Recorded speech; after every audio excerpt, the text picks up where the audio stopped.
अत्यंत श्रद्धायुक्त मनाने जमलेले आहात. गुरूंच्या ठिकाणी असलेली आदर्श श्रद्धा आपण अर्पण करण्यासाठी इथं आहोत आणि ते मनापासून केलं आहे. गुरु हे फार मोठं विश्वातलं रहस्य आहे. आपल्यासमोर गुरुजींना आपले हे घडवून आणलं नाही, त्याला आपण जबाबदार आहोत. शिष्यवर्गाला हा अतिशय अप्रतिम असा सोहळा घडवून आणला, याबद्दल मनापासून तुमचं मी अभिनंदन करतो. गुरुवर्यांच्या ठिकाणी असलेली आपली श्रद्धा आपल्या शाळेचे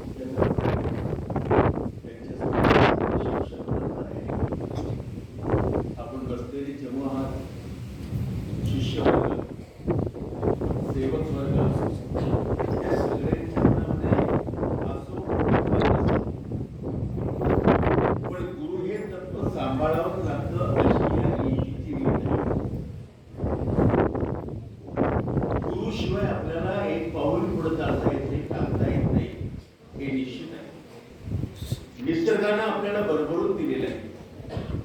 निसर्गाने एवढं वरदान दिलेलं आपल्याला, एवढं वरदास्त दिलेलं आहे, एवढी देणगी दिलेली आहे, आपण ती घेऊ शकत नाही, एवढी प्रचंड आहे.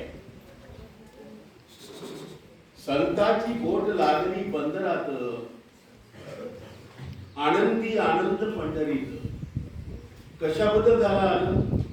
नाना तऱ्हेचा मार भरला बोटीत, जो बारकून घेईल धन्य त्याची मान. अनेक प्रकारचा माल भरलेला आहे बोटीमध्ये. सगळ्या प्रकारने आपल्याला सांभाळलं जातं, उभं केलं जातं, वाढवलं जातं. ती कुठल्या पद्धतीने आपण ग्रहण करायचं हे गुरुच्या संज्ञात आल्यानंतरच आपल्याला लक्षात. त्याला आपण गुरु ज्याच्याकडून गुण घेतो, गुरु म्हणलं बघा 24 गुरु दत्तात्रय, 24 गुरु आपले किती आहेत बघा. एक तत्व फार प्रचंड आहे. गुरु हे कवच आहे, कवच आपल्या भोवती निर्माण झालेलं. तुम्हाला माहिती वाटलं का नाही माहित नाही मला, तुम्हाला कळलं का नाही माहित नाही मला, पण नारळ फोडत असताना मी आघात केला त्या कवचावर, मोठा आघात केला, वरचं कवच तुटलं, पण आतला घर तसाच राहिला. त्याला गुरु कवच. गुरूंचं कवच स्वतः शिष्यावर आघात होत असेल तर ते झेलतं आपल्यावर, आणि आजचा आपलं शिष्याचा घर व्यवस्थित राखण्याचं काम ते करतं. त्याला आपण गुरुतत्व म्हणतो, याला गुरुतत्व. आणि हे गुरुतत्व तुमच्या आमच्यामध्ये ब्रह्मानंदम कुठे बोलणं, परमसुखदम केवलम ज्ञानमूर्ती. परमसुखदम, ज्याच्या सान्निध्यामध्ये सुख मिळतं. सुख कुणाच्या सान्निध्यामध्ये नाही सांगितलं.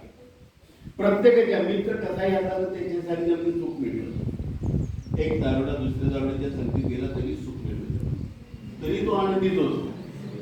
दुःख व्हायचं कारण नाही, समेट झाला ना एकमेकाचा, सारख्याला सारखं मिळालं, आनंद होतो. ब्रह्मानंदम, आनंदाची व्याख्याच आहे. ब्रह्मानंदम, ज्या ब्रह्मदेवाला, ज्या ब्रह्माला सुद्धा आनंद होणार नाही एवढा आनंद मला होतो. कशामुळं? परमसुखदम, परमसुख, ज्या सुखाला कट होत नाही, जे सुख कधी कापलं जात नाही, जे सुख कधी कमी होत नाही, असं परमसुखम.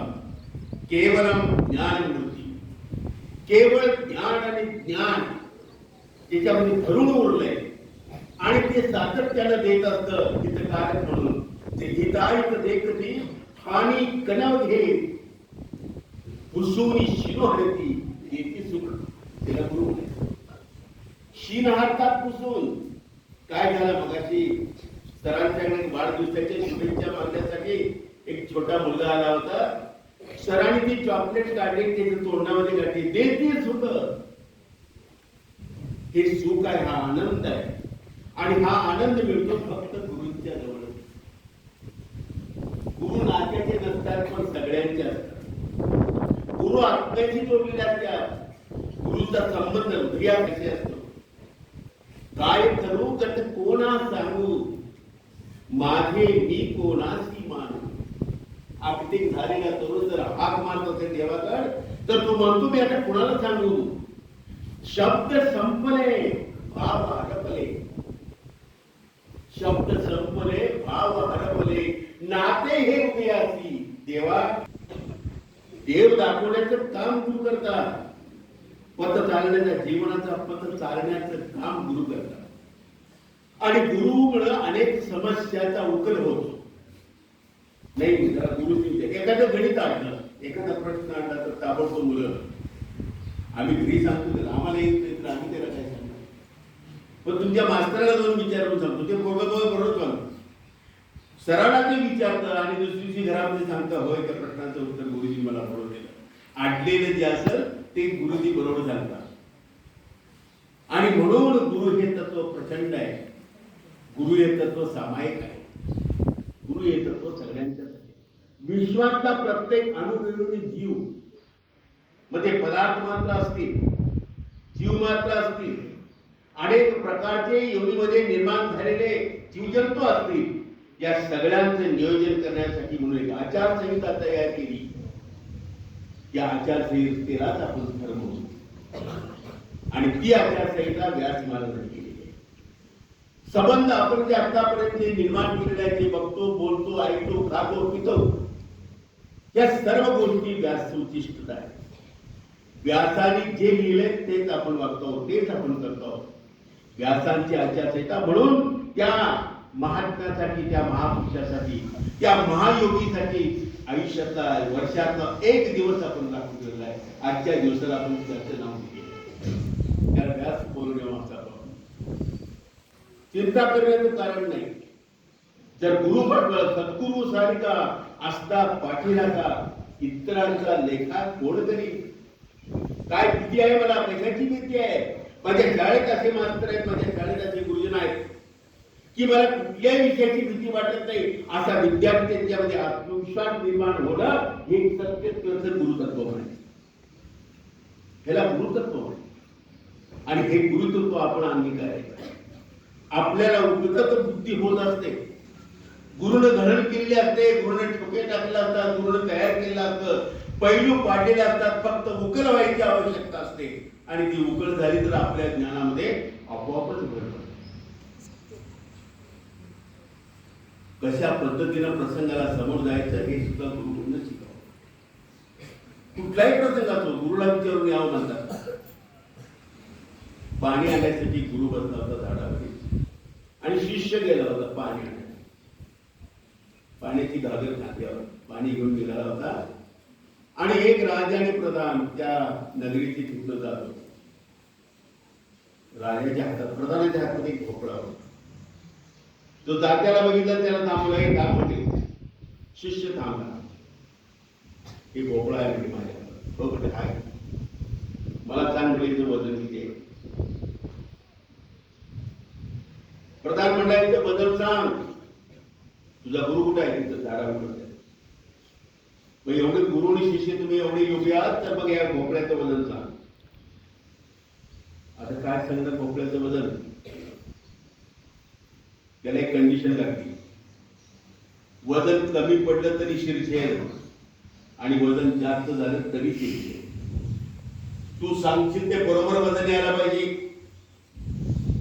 घाबरला शिष्य. भोपळा त्याच्या हातात आणि वजन सांगायचं त्या शिष्यानं. महाराज मी तुमचं उत्तर जरूर देतो, पण एक माझी विनंती आहे. गुरुनं माझ्या ताण लागले, त्यांना पाणी देतो मग येतो. ठीक आहे. उभा राहिले, नजरेच्या टप्प्यात गुरु बसलेले. गुरुच्या जवळ पाणी ठेवलं आणि शिष्य म्लान झाला एकदम. घायकुतीला आला. गुरु म्हणाले काय झालं असं का करतो? तिथं राजाने प्रधान हातात भोपळा घेऊन उभा राहिले आणि त्यांनी मला भोपळ्याचं वजन विचारलंय. कमी झालं तरी शिरचे, ते जास्त झालं तरी शिरचे. काय वजन सांगू इकडे? गुरु शिष्यांच्या कानात बोलले. याला गुरु मंत्र म्हणतात. गुरु शिष्यांच्या कानामध्ये बोलले. हो गुरु बोलले जा म्हणजे सांग वजन सांगा जा. काय बोलायचं? काय केलं असतं आपण? गुरुला शरण जाणं म्हणजे हे पूर्णत्वाला शरण जाणं. भयभीती काय भीती शंका उरली आम्हासी. आता कशाची भीती कशाची शंका? गुरु हा संत कुळीचा राजा, गुरु हा प्राण विसावा माझा. गुरुविन देव नाही तुझ्या पाहता त्रैलोक्य. त्रैलोक्यामध्ये सुद्धा गुरुसारखा देव नाही. तिथे ह्या समस्या हे प्रश्न काय भेडसावणार आहे? गडबडीने शिष्य गेला, पाणी गुरु घेतलं आणि राजा उभा राहता तिथं तो आला आणि म्हणाला, सांग भोपळ्याचं वजन. शिष्य म्हणला, सांगतो. बोल लवकर. सांगतो, पण वजन तुम्हीच करायचं. म्हणजे परीक्षा द्या, भोपळ्याची वजनाची तुम्ही घ्यायची. ठीक आहे म्हणजे महाराज, तुमचं मानेपासून वर जेवढं मुंडकं आहे, जेवढं हे मुंडकं आहे तेवढंच वजन भोपळ्याचं आहे. पाहिजे तर कापून बघ.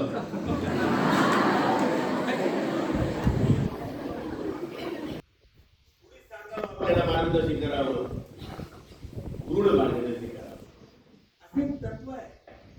काय झालं? मनापासून मना अंतःकरणापासून आपण स्वतःला स्वतःची मदत करणं हे गुरुतत्व आहे. स्वतःमध्ये आत्मविश्वास निर्माण व्हायला पाहिजे. मी करतोय. दोन मन आपले काम करतात आतमध्ये. एक मन बरोबर असतं आणि एक मन आत असतं. एक मन सत्य बोलत असतं आणि एक मन पुढं असत्याने सत्याच्या बांधावर उभा असतं. करू की न करू असं वाटत असतं, पण आत्म मन सांगतात नको रे, असं तू करू. आपण अनुभव घ्यावा. हा आपण अनुभव घ्यावा की एखाद्याची पेन्सिल जर चोरायची असते किंवा पेन्सिल घ्यायची असेल किंवा एखाद्याचं पुस्तक घ्यायचं असेल किंवा एखाद्याला फसवायचं असेल तर पहिलं मन सांगता येईल फसवून टाकूया. मग मला फार त्रास आहे. पण आता दुसरं मन सांगत असतं, अरे नको, असं करायला नको आपल्याला, असं तू करू नकोस, असं ते म्हणतं.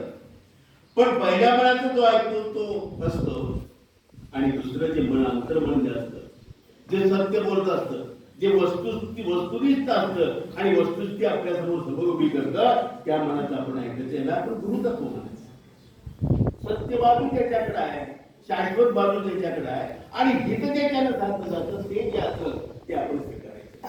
असं याला आपण गुरुतत्व म्हणायचं. तुम्हाला माहिती आहे, लाकूड तोडायची कुऱ्हाड विहिरीत पडली, सगळ्यांना माहिती आहे. कुणाला माहिती असं नाही, पण कथा संकेत देते कपडा.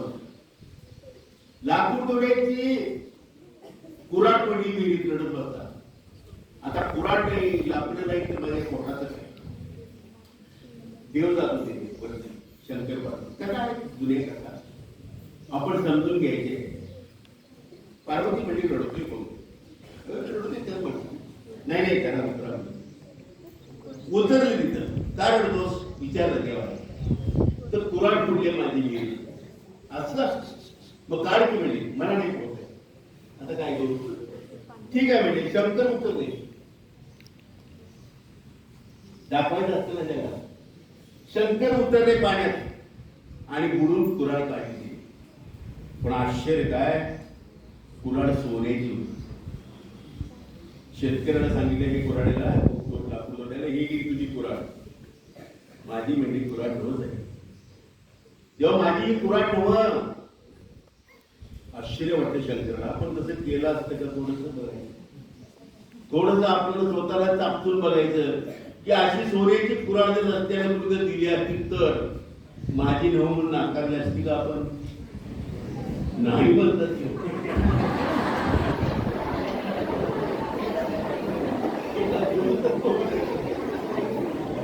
ठीक आहे ठीक आहे.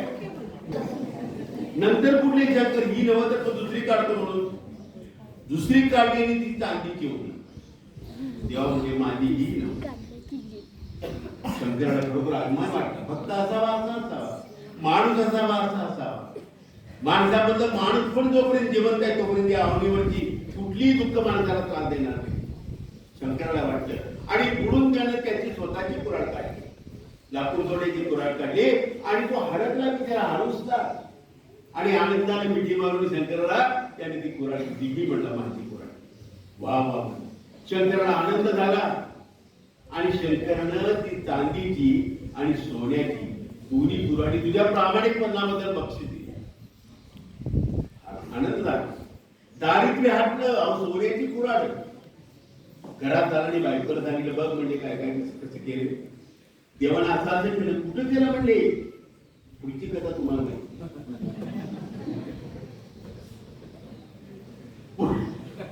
पुढं परीक्षा आहे तिची. बायकोला सांगितलं. बायको म्हणजे हे कुठं झालं. गृहतत्व मी आपल्याला सांगितलं. मनापासून जो निर्णय घेतला तो अंतःकरणापासून जो निर्णय घेतला तो योग्य निर्णय. आणि योग्य निर्णयानेच आपलं हित होत असतं. तकलापी निर्णय घेऊन कधी आपल्याला आपले हित साधलं असं कुणाचं झालं नाही जगामध्ये. गंभीर निर्णय पाहिजे आणि तो निर्णय अंतर्मन देत असता आपण त्याला गुरुतत्व मानायचं. बायकोला म्हणतोय असं त्या विहिरीच्या काठावर लाकूड होतं ते तोडत असताना विहिरीत कुऱ्हाड पडली. हे कोणते आले वाटून त्याने मला हे काढून दिलं. बापरे कुठं पडली मला दाखवा. बायको ऐकणार नाही ती. राहू दे तुला कशाला वगैरे पाहिजे. नाही नाही मला दाखवा चला म्हणजे कुठं विहीर आहे आणि ती कुठे पडली कुऱ्हाड तुमची आणि तिने काढली कशी मला ते दाखवावी. असं म्हणून ठीक आहे म्हणाले. ते बायकोला घेऊन त्या विहिरीच्या काठावर गेला. हे झाड बघ हे तोडत होतो आणि अशी कुऱ्हाड खाली पडली अशी त्याला दाखवायला गेला. बायको अशी वापरून वापरून बघायला लागली आणि बायको विहिरीत पडली.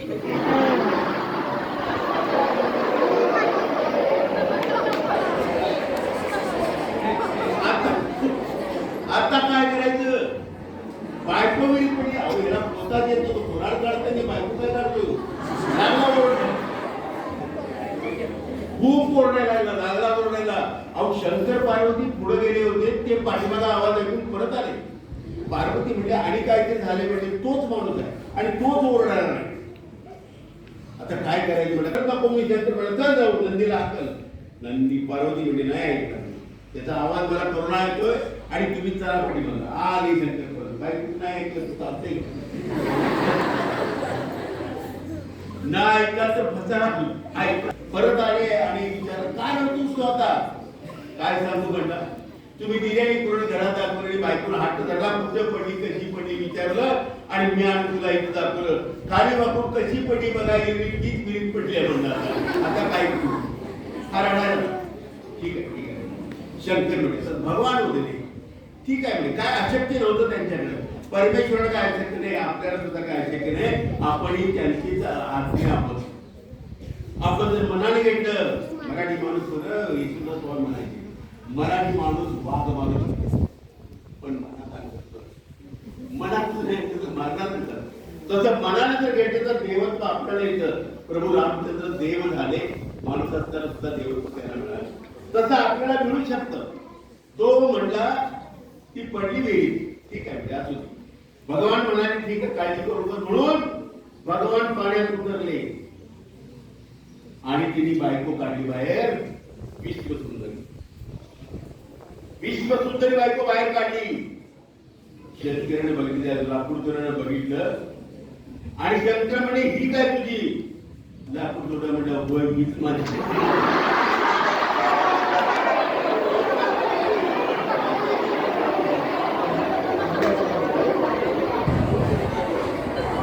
अरे तुझ्या प्रामाणिकपणावर मी बेहद खुश झालो होतो. तुला मी प्रसन्न झालो होतो.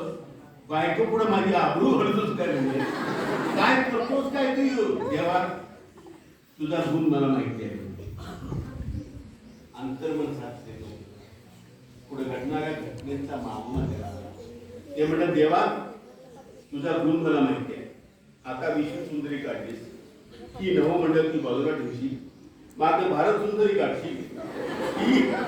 ही नवमंडळ ती बाजूला ठेवशील आणि नंतर माझी बायको काढशील आणि तू प्रसन्न होशील आणि सगळ्यात घेऊन जातो.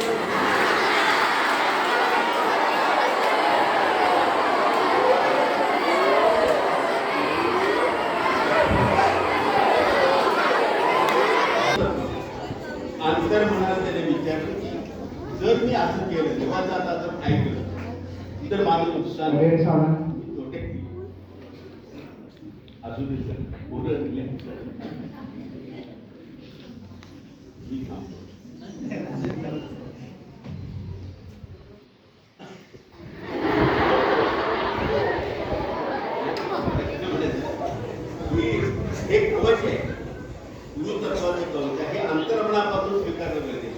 आपण जर नाही स्वीकारलं, हे स्वीकारावंच लागेल जर आपल्याला पुढे जायचं असेल. हे पोरगे घेऊन आणि दोन मित्रांची बोलणी झाली, सुरुवात होती तिची शाळेत झाली.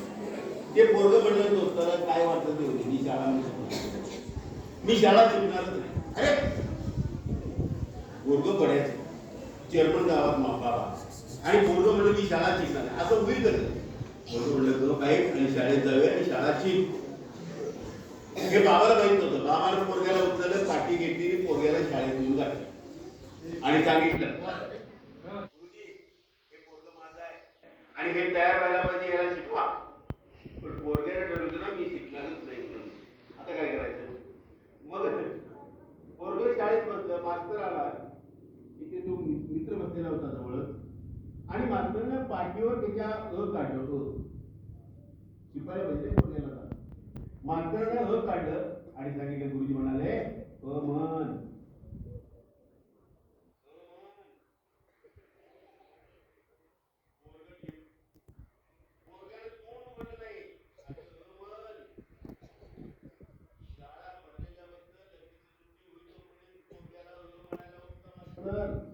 मन म्हटलंच नाही त्यानं. त्याला शाळा शिकायचीच नव्हती म्हणून म्हणलं नाही त्यानं. आणि मग दुपारची शाळेची सुट्टी झाली आणि बाहेर पडली पोरं, त्यात हे पोरग बाहेर गेलं. मास्तर डोक्याला हात लावला, चेअरमनचं पोरग अजून म्हणा, आता काय करू? आता विचार करत मास्तर गोष्टीत जाते. मुलं बाहेर गेली, ते मित्रांना तिला बोलून घेत असेल, कोणाला पकडले ओढून घेतलं. म्हणजे तुला काय झाले? म्हणजे शिवाय देतोस, लाख लाख बोलतोस, साऱ्या गल्लीत तर हुंदडतोस, नको नको ते ऐकतोस, बोलतोस आणि तुला म्हणाय ना. मी म्हटलं तुला काय माहिती आहे? म्हणलं की मास्तर आ म्हणायला आवडलं.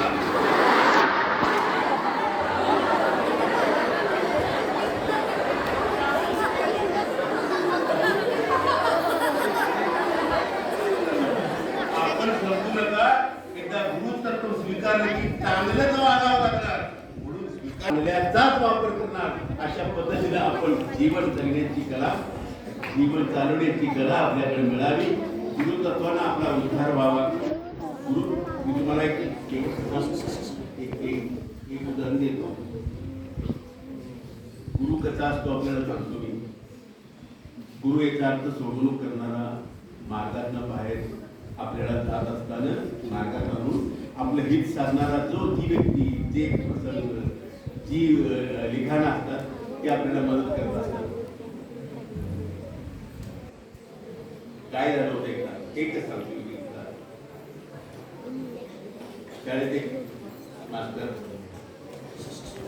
आणि त्याला सवय काय असते, मराठी शाळा पूर्वीच्या आपलंही होत आणि बेंच बसायला कोणाचा चाललं आणि दुपारची झाली की त्या माणसाला 2 मिनिटं जाताना कपडे काढून झोपायची सवय होती. कपडे काढायचे आणि निवांत लावण्याचं, असं एक 2 मिनिटासाठी. असं एक गोष्ट झालेली ती झोप. पोरं बाहेर गेली, खेळत होती. त्याच वेळी शाळेच्या फाटकात एक सायबी टोपी काढलेला, सूट काढलेला, हातात बॅग घेऊन एक इसम आग येते. पोरांनी गलका केला. झोपलेला मात्र जो होता त्याचं तोंड बरोबर दारात बाहेर दिसत होतं. काय येते, काय होते? तो साहेब बघितला, पोरांनी गलका केला आणि साहेब साहेब साहेब म्हणत पोरं वर्गात आली. धाड धाड धाड धाड पोरं पळत आलेली, आपापल्या दप्तर पाठीवर बसली आणि गुरुजी साहेब, गुरुजींना हळून तसंच बघितलं. झोप मोड झाली गुरुंची आणि तसंच बघितलं, खरंच साहेब, खरंच साहेब येत होता. गुरुजींची बातमी सांगितली, आता काय करायचं?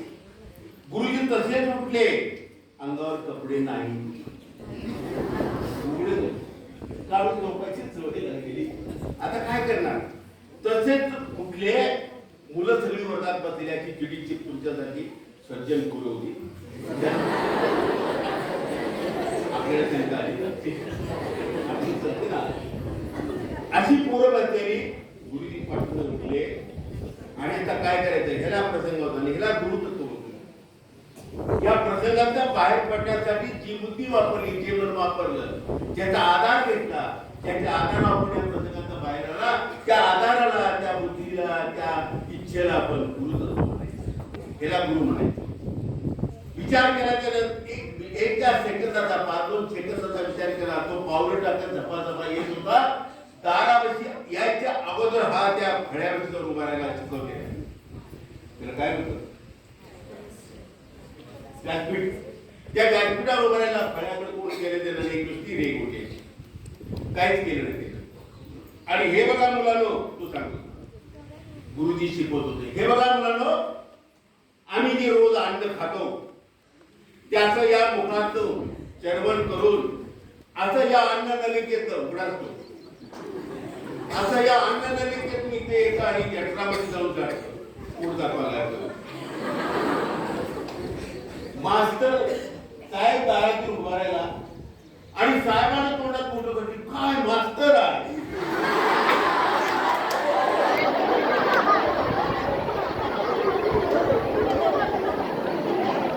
किती होऊन शिकवतो मास्तर, उघडं पोट करून मास्तर दाखवतो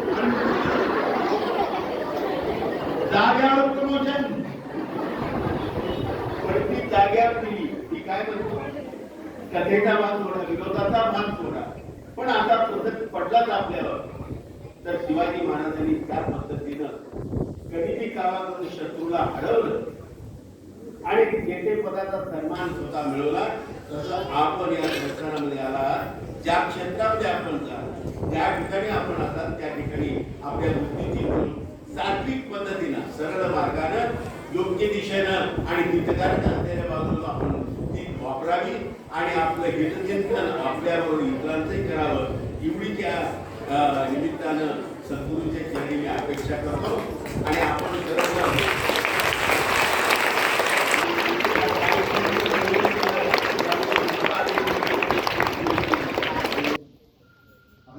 मंदमुक्त करून आणि जीवनात सार त्या वेगवेगळ्या बोधकथेच्या माध्यमातून सांगितलं. ते आमच्या गुरुस्थानी असणारे माननीय गोपाल पाटील साहेब, आज या समारंभाच्या निमित्तानं उपस्थित असणारे आपल्या संस्थेचे सेक्रेटरी माननीय साहेब, आमच्या शाळेचं संपूर्ण शिक्षक शिक्षकेचं स्टाफ, ज्यांनी ह्या कार्याचं आयोजन केलंय, ती 10वी वर्गाचे वर्ग शिक्षक सावंत सर आणि यादव मॅडम आणि त्यांचा वर्ग आणि सर्वच उपस्थित विद्यार्थी मित्र, प्रथमतः आपल्या सर्वांचं दैवत, आपण ज्यांना नेहमी गुरुस्थानी मानतो,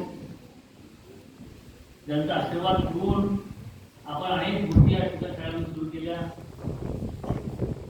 ते सर्व निकम साहेब यांच्या पवित्र चरणी मी विनम्रपणे माझ्या व्यासपीठाच्या निमित्तानं